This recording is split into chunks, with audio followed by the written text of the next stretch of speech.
Greetings, dear viewer, and welcome to Purposes Crossed, where I hope that people who are called by Jesus for different purposes cross paths and exchange ideas. After I had posted the video on the Common Christi and the Birkat Kohanim, someone asked me, how do you tie this up with the terrifying, thundering, smoking, fiery God on Mount Sinai, where humans and animals were forbidden? This is an excellent question because it raises the issue of continuity within our scriptures. Is the God of the Old Testament the same as the God of the New Testament? Now, this may seem like a minor issue for us living today. However, one of the first major controversies faced by the early church was precisely about this continuity. In the early to mid-2nd century, the theologian Marcion from Sinope in present-day Turkey argued that the wrathful, vengeful God of the Old Testament was different from the loving, forgiving God and Father of Jesus revealed in the New Testament. While we may disagree with his view, we have him to thank for being a catalyst to the formation of the Christian canon, which finally gave us the collection of books which we call the Bible today. However, is the God of the New Testament actually different from the one in the Old? The question I was asked is peculiar though, because it was in response to a video that brought together one passage of the Old Testament, namely the Birkat Kohanim, and one passage in the New Testament, namely the Common Christi.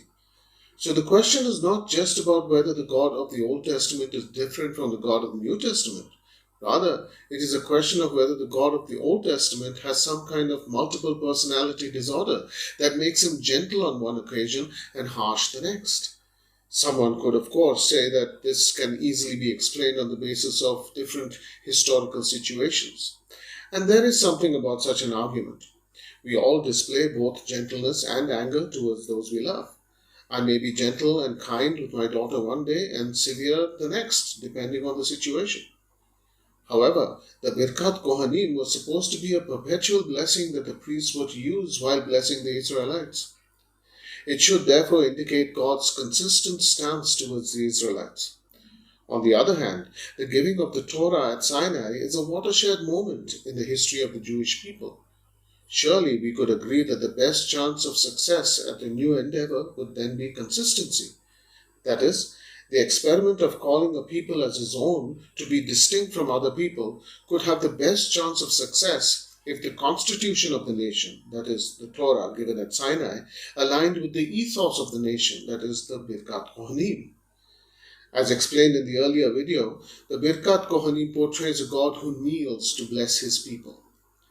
If this were the case, then the people of Israel could expect unfettered access to God. But we know that by the time the blessing is spelled out in Numbers chapter 26, there are distinct levels of access from the common people to the Levites, to the priests, and finally to the high priest.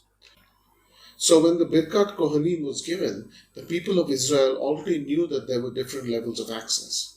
This, of course, should not make us think that that principle of benevolence inherent in the Birkat Kohanim is countermanded by the existence of different levels of access.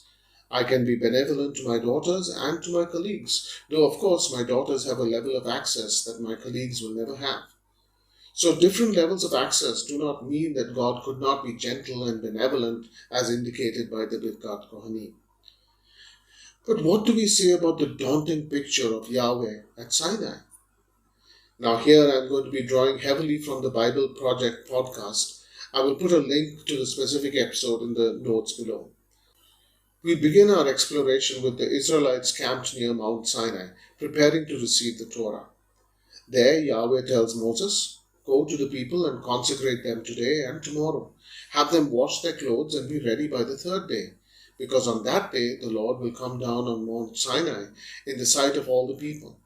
Put limits for the people around the mountain and tell them, be careful that you do not approach the mountain or touch the foot of it. Whoever touches the mountain is to be put to death. They are to be stoned or shot with arrows. Not a hand is to be laid on them. No person or animal shall be permitted to live. Only when the ram's horn sounds, a long blast, may they approach the mountain." Now that is the NIV reading of Exodus chapter 19, verses 10 to 13. However, in most other translations, that last clause reads, "They shall go up to the mountain." All of these indicate something quite different from what is there in the Hebrew text actually. There we have the verb Allah followed by the preposition ba. According to the standard lexicons, this should give Allah the meaning of to ascend. Hence the last clause should read, they shall ascend the mountain. According to this, the people, all the people, were supposed to prepare themselves and on the third day ascend the mountain when they heard the sound of the ram's horn. Then we read, on the morning of the third day there was thunder and lightning with a thick cloud over the mountain and a very loud trumpet blast. Everyone in the camp trembled. Then Moses led the people out of the camp to meet with God, and they stood at the foot of the mountain. Did you notice two interesting things? First, we are told that everyone in the camp trembled. I guess we would all be trembling if we saw what was happening. But second, we are told that the people stood at the foot of the mountain. They were supposed to ascend the mountain at the sound of the blast, but instead they chose to stay at the foot of the mountain. A little later we read, as the sound of the trumpet grew louder and louder, Moses spoke and the voice of God answered him. Why was the sound of the trumpet getting louder and louder? Simply because the people were not doing what they were told to do. They had been told to ascend the mountain, but had chosen rather to stay at the foot of the mountain. Hence the summons to ascend grew louder and louder, urging them to obey. But when they did not obey, God finally decided to speak only with Moses. And now God tells Moses, go down and warn the people so they do not force their way through to see the Lord, and many of them perish. Even the priests who approach the Lord must consecrate themselves, or the Lord will break out against them. Notice, it is after the people had rejected God's command to ascend the mountain that God declares that they are to be prevented from ascending the mountain. The earlier prohibition was so that they could prepare themselves to ascend, but now that they had refused to ascend, the window of opportunity had passed them by. Earlier in Exodus 19, God asked Moses to tell the people, you yourselves have seen what I did to Egypt, and how I carried you on eagle's wings, and brought you to myself. Now, if you obey me fully and keep my covenant, then out of all nations you will be my treasured possession. Although the whole earth is mine, you will be for me a kingdom of priests and a holy nation. But when the moment came for them to enter into their roles as priests and ascend the mountain, they rejected their role and stayed at the foot of the mountain. And as a result, they would no longer be a kingdom of priests, but a kingdom with priests. It is only after this that we read of a specific clan in one of the tribes being selected for priestly duties. The original plan was that all Israelites would be priests, but they rejected their calling by refusing to ascend the mountain when they heard the sound of the trumpet. Now God had to settle for a kingdom with priests instead of a kingdom of priests. It is because of this that the Birkat Kohanim was even required.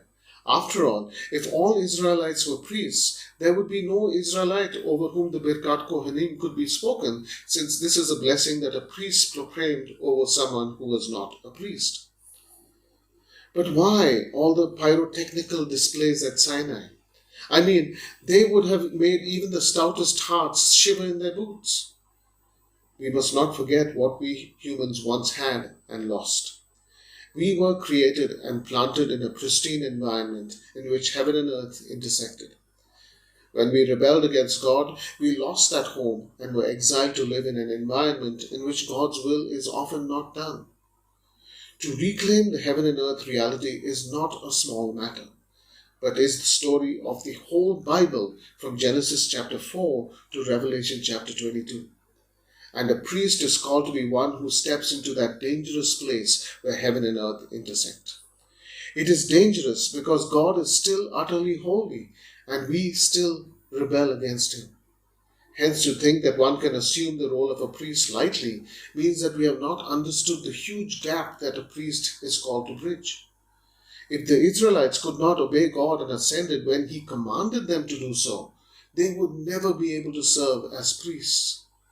And we see this shortly after the tabernacle is constructed and Aaron's sons, Nadab and Abihu, take the role of the high priest lightly and enter into the Holy of Holies only to find themselves blasted to smithereens.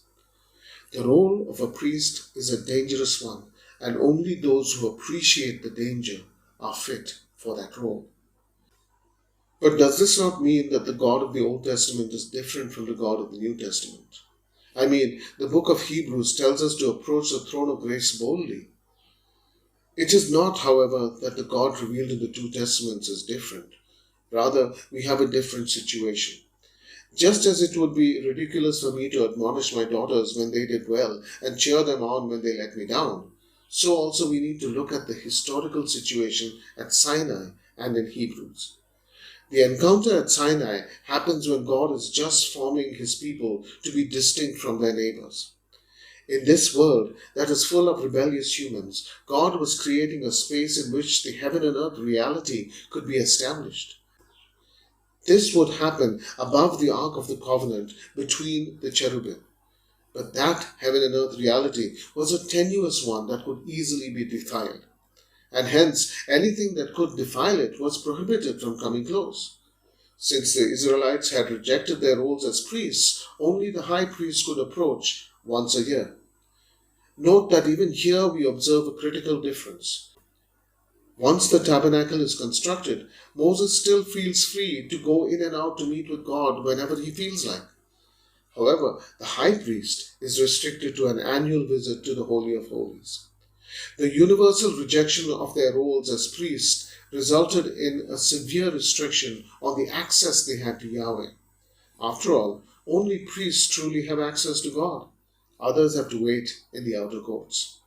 Hebrews, however, is written after Jesus' death, and we learn that through his death, Jesus has created a permanent heaven and earth reality, and hence we can approach boldly. He is the high priest who has perpetual, uninterrupted access, and so we regular priests also have perpetual, uninterrupted access.